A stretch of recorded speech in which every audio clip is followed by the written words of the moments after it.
You just keep costing me money. That's it, we're getting a divorce. I'll let you have the kid, but as property division, you need to pay me $80,000. The moment I arrived home, my husband John suddenly announced that he wanted a divorce. I had supported him tirelessly throughout our marriage. I couldn't believe he'd suddenly said such a thing. However, I tried to calm down my anger.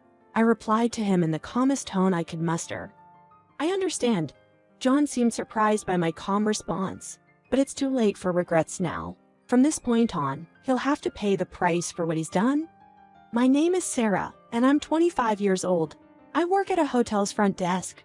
Last year, I married John, who was my boss at work, and found out I was pregnant at the beginning of this year. I quit my job to focus solely on homemaking and childcare.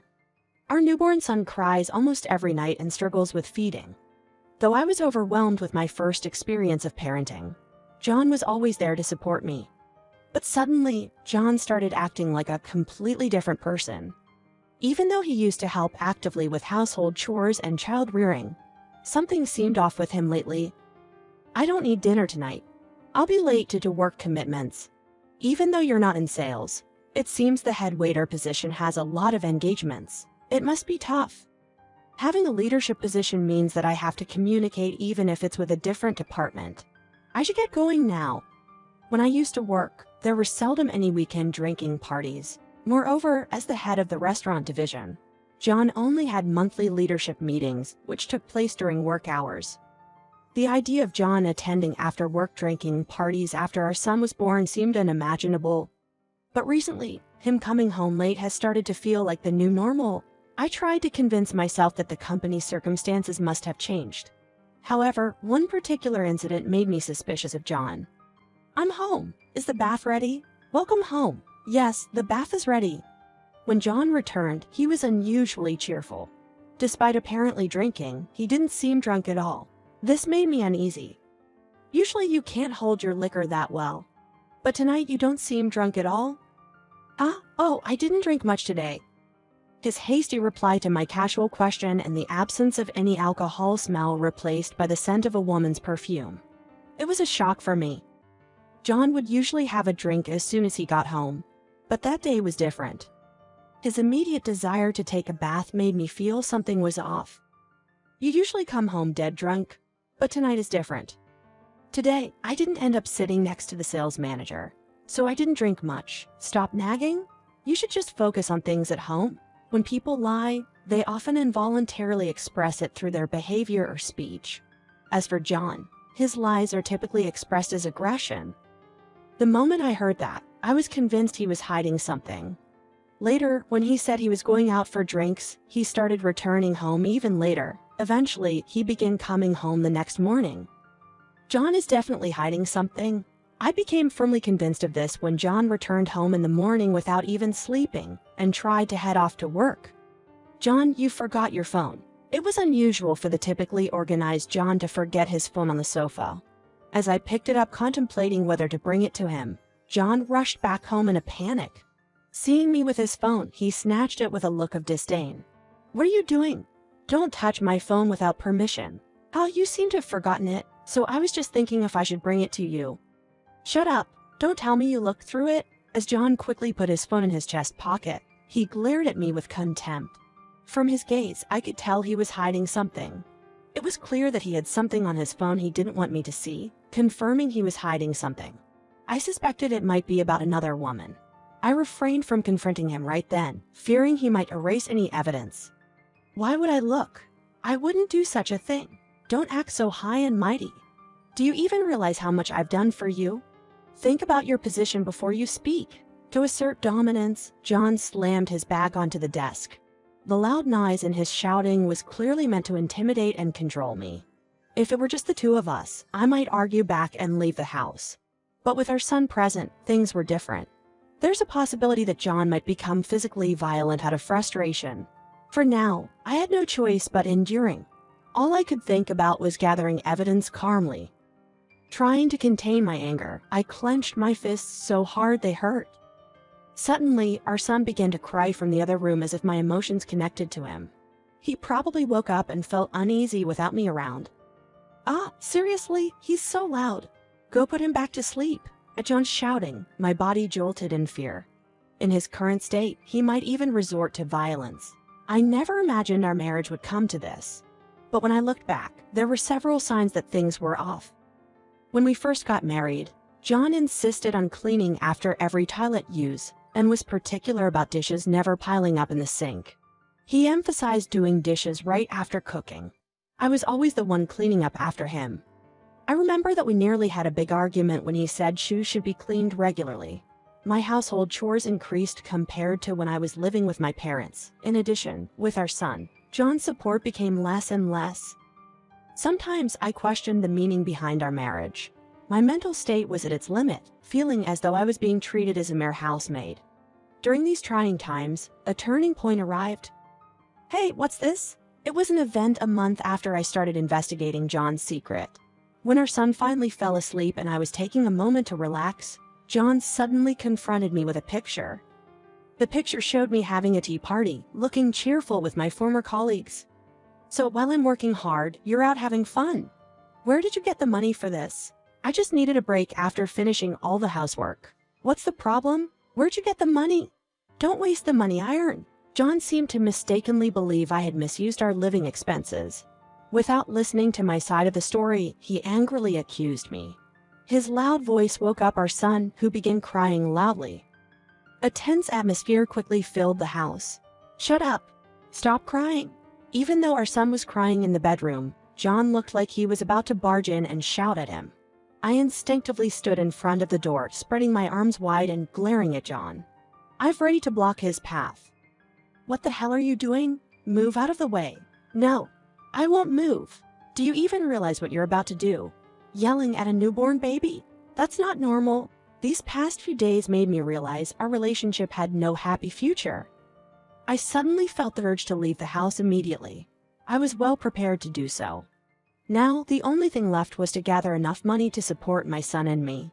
As of now, I wasn't in a position to raise my son all by myself. To earn a living, I had to find a job. And to avoid John noticing, I had to secretly look for work in a completely unrelated field. While I was deep in thought, John roughly shoved me aside, forcefully opening the door and hurled hurtful words at me. You're so annoying. Get out right now. I don't need a disrespectful, useless wife like you who can't even show me normal respect. Hurry up and pack your things. What? Why are you suddenly saying this? You can't just spring this on me. Just leave already. You're so irritating. You squander the money I earn and you don't even apologize. Rather, you have the nerve to act all high and mighty.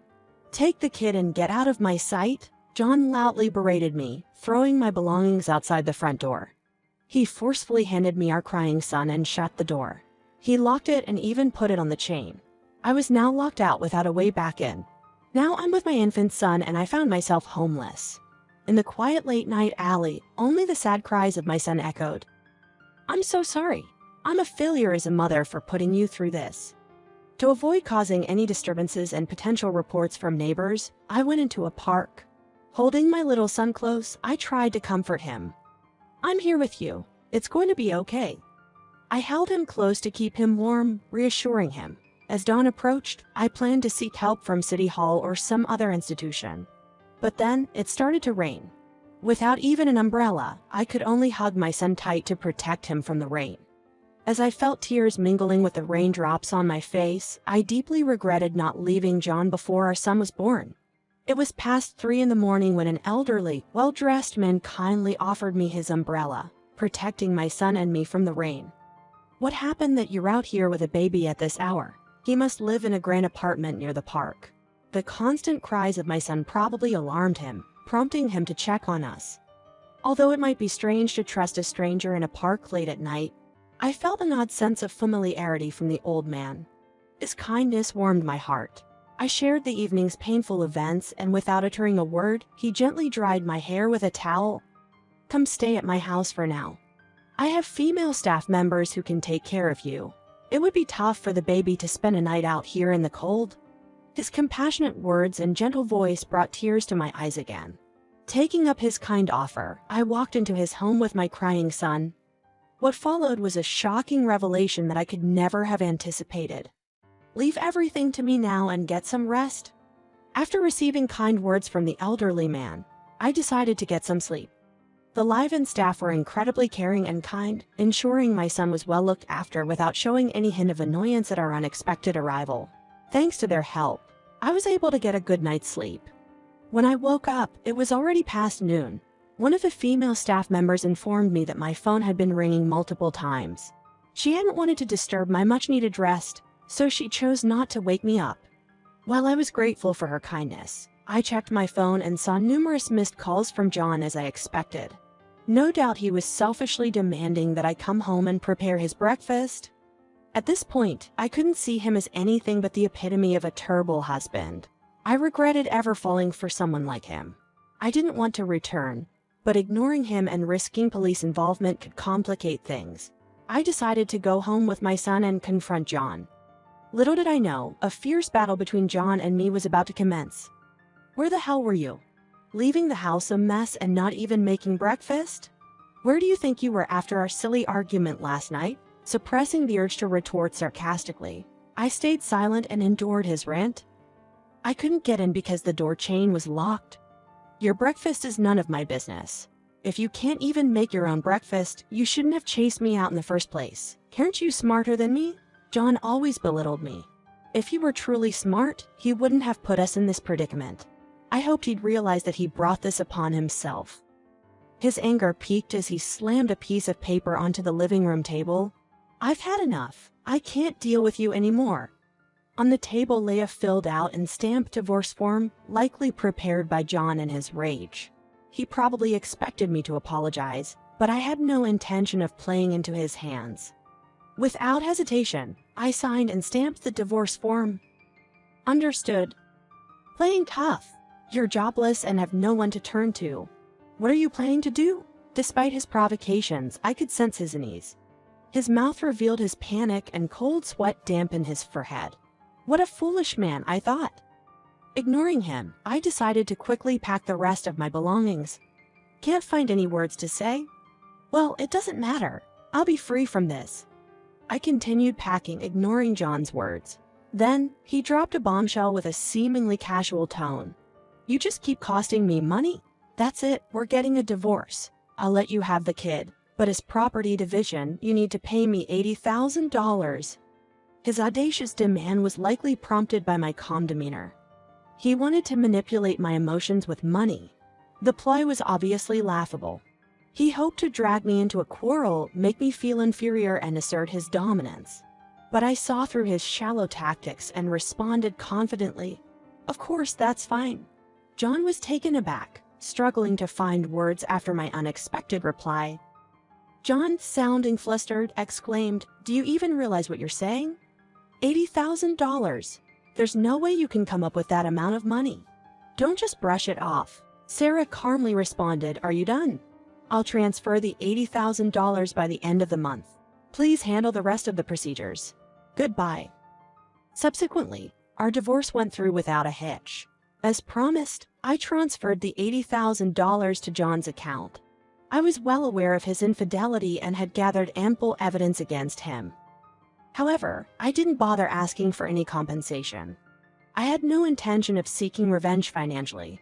Instead, I planned to make him experience torment far worse than any monetary loss. 2 weeks later, I woke up one morning to find numerous missed calls from John. I had been anticipating this moment. I knew he would call again. As predicted, my phone rang with his incoming call. I ignored the first call and picked up the second. But the moment I hung up immediately and answered at the third call, John was seemingly with rage, yelling at me. "Damn it, are you mocking me?" I felt that answering immediately would just let him steer the conversation. Ignoring the second call was intended to aggravate him further and knock him off balance.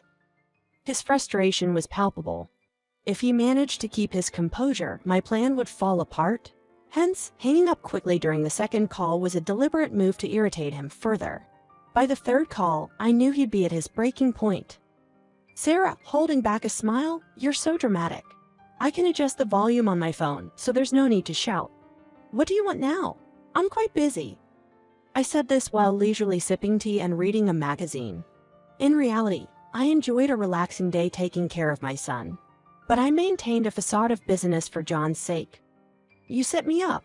What the hell did you do? Sarah, feigning ignorance. What are you talking about? I have no idea. The truth was, I had taken everything away from John, such as his wife, job, money, family, and everything precious to him. John's voice is cracking. Stop playing dumb.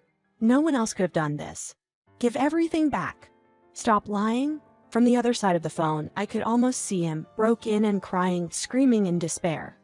The situation was extremely gratifying and I couldn't help but revel in his misery. Sarah, I was feigning innocence. Can you remind me what I supposedly did? My memory's been a bit hazy lately. While John spiraled into his own hell, I continued to relish my tea and reading time. He then spoke to me in a very soft voice, revealing the truth. Shortly after our divorce, John married his current wife, who was the same woman he had cheated on me with. I knew she was the daughter of a CEO of one of John's most significant clients. Apparently, John had been seeing her behind my back without disclosing his marital status. The day he proposed the divorce, he found out she was pregnant.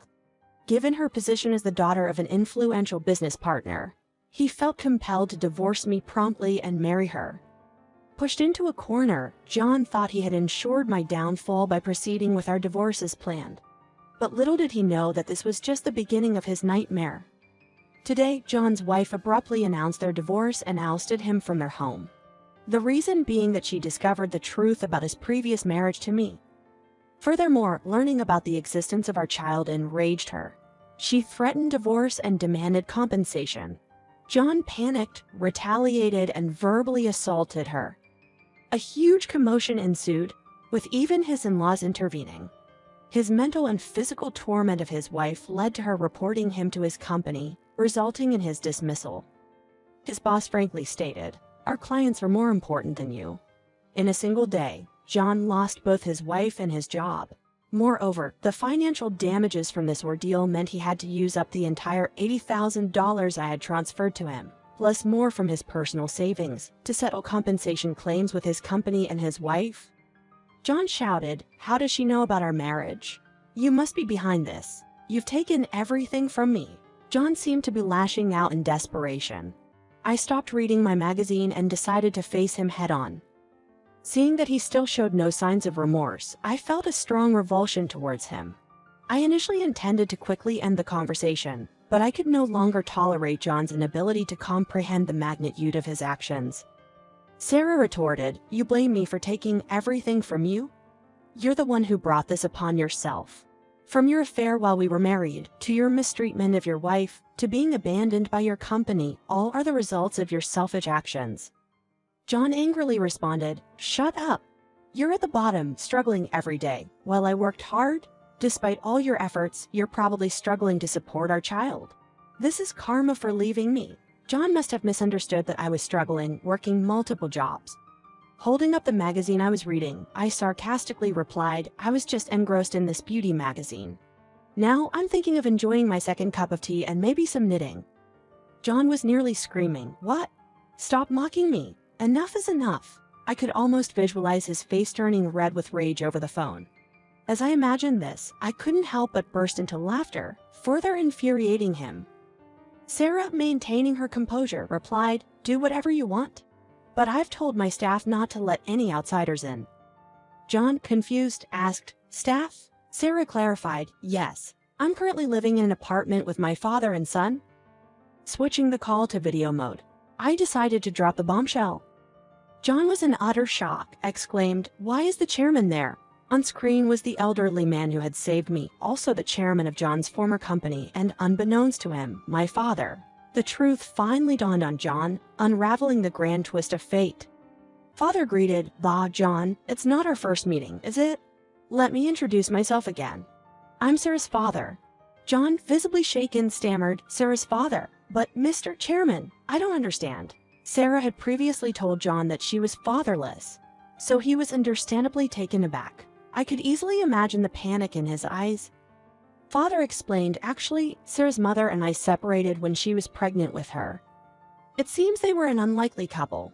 My father being the heir to a financial empire and my mother, a regular office worker. When they announced their intention to marry, my grandmother vehemently opposed it, causing an uproar in the family. Although my father was disinherited, their marriage was never approved. Knowing this, my mother chose to leave him and I was born with his name. But he was absent. To avoid tarnishing the family name, they agreed to recognize me as his child and he sent monthly child support. Father continued, after my mother passed away some years ago, I desired to meet Sarah but held back. She was raised believing I was dead. I felt it was cruel to tell a young child that her father abandoned her. When my mother died last year, she entrusted my care to my father. He had always been concerned about me. Father remarked, I knew she married you, but I was truly shocked seeing her weeping, drenched in rain outside my house that night. John queried, you spent that night at the chairman's residence? Sarah replied, yes, he found us in a park late at night and took us in. Sarah glared at John through the video call, and her father gently placed a hand on her shoulder in support. Sarah smirked, you thought I was living a poor, desperate life? Sorry to disappoint, but I'm currently heading my father's company with a total asset value of $10 million. I'm not petty enough to fret over $80,000. This was the reality. The reason I could demand and pay such a large amount without hesitation was that my father had shared this truth with me after taking us in that night. Father had said, don't worry about money, even if you decide to divorce. I will handle everything. Think of yourself and our child first. You're the precious gem your mother left behind. I will always protect you. Trust me. Because of these words, I could confidently pay John the $80,000 he demanded without a second thought. I later informed the daughter of a CEO, who was John's next wife, of his deceit and misconduct. Given that my father had a long-standing business relationship with her father, it was easy to reveal John's true nature, which led to their divorce. John stammered, so all this time I was in the dark. Sarah retorted, in simpler words, you were just a pawn in our game. Do you finally get it, genius? With a sarcastic smile, Sarah watched as John seemed to crumble, struggling to find words. In the end, faced with the overwhelming truth, John had no choice but to bow out. Thus, our turbulent battle with him came to a close. John never showed his face to us again. A few years later, our son started elementary school. We cherished our time together, and I led a fulfilling life both professionally and personally. Our kind staff treated us warmly, and we felt the warmth of a family every day, living blissfully,